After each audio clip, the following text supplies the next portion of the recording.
maalinba waxbaa ku cusub ganacsiga sii kordhaya ee Soomaaliya. halkani waa xeebta Liido oo ay u soo damaashaad tagaan bulshada qaar ee magaalada Muqdisho ee nawaaxigeeda ku nool, iyadoo qaarkood ay u dabaal tagaan kuwa ay kubadda ku ciyaaraan halka qaarna ay doomaha ku dalxiisaan. arrinta cajiibka ayaa ah doontan oo lagu magacaabo doonta dalxiiska ee Liida Seafood waa mid hab casri ah u samaysan, xawaaraheedu uu aad u dheereeyo, kana mid ah doomaha laga isticmaalo dalalka horu maray.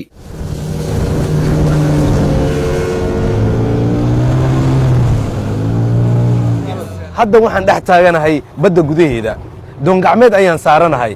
waxaan xiise badan aynu u qabnaa inaynu idiin soo gudbinno muuqaalka doon cajiib ah, biyaha aanan gudaha kugu soo gelaynin, muraayadaheedu ay xihan yihiin, kuraasi caalami ayay leedahay, iyo weliba isteerin laga wado, musqulina ay u dheer tahay.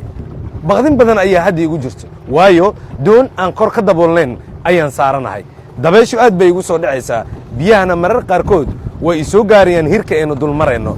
marxaladtaa ka duwan ayaan goordhow gelaynaa, ila soco. hadda waxaan dareenayaa inaan doonta raaco. maasha allah. doontan gudaheeda waxa ay ka kooban tahay 20 ilaa 18 kursi. kursi waliba waxa uu leeyahay suun u gaar ah oo qofka marka uu fariisto uu isku xirayo. waxaa intaa u sii dheer doontan habka casriga ah u samaysan daaqado, marka uu qofka doono uu furi karo, haddii uu doonana uu iska xiri karo. suulo uu qofka isticmaalo ayay gudaha ku leedahay doontani, oo markii la rabo si gadaal ah ama reefis ah loo wadayo, taasi oo doomaha kale ee yaalla gudaha dalka Soomaaliya ay kaga duwan tahay. maxamed cabdi maxamed waa wiil dhallinyaro ah oo aan kula kulmay gudaha doonta, wuxuuna iga sheekeynayaa aragtidiisa iyo qaabka uu u dalxiisayo. aad baan ugu faraxsanahay in aan markii ugu horeysay xeebtan Liida aan ku dalxiis ama aan ku damaashaado dooni nooceedu yahay noocyada hore ka duwan oo kuwii caalamka aan ku arki jirnay sida xeebaha kale oo aan ku arki jirnay. aad baan ugu faraxsanahay horta in aan ku damaashaado doonidan. waxaan sidoo kale aad ugu mahadcelinaa Liida Seafood oo doonidan noo keentay. doonidan saa ujeediin waxay doomaha kale uga duwan tahay, waa ujeedaan waa qaab casri u samaysan tahay, aaday u qurux badan tahay. teeda kale dooniyaha kale markaa aad micnaha asaaranta ama ku dalxiisaysid waxaa laga yaabaa inay micnaha oo tan kale ka khatar badan tahay, oo sidoo kale dabaysho kale ay xanfarto kale waxaas micnaha way bannaan tahay. waa dareemi kartaa in dabaysha kugu dhacay, sidoo kale biyaha inay kusoo gaaraan dhibaatooyin badana micnaha jira. laakiin hadda waxaan aad ugu mahadcelinaa Liida Seafood maadaama inay keento doonidan casriga oo nooc cusub ah. markan waxaan ku sii durkayaa ama aan la joogaa darawalka kaxeynaya doontan oo leh isteerin. waxay leedahay dhammaan agabyadii dooni loogu talagalay oo casri ah. fooneeyihii ayaa xaggaa shishe yaalla oo halowda laiskula hadlayay.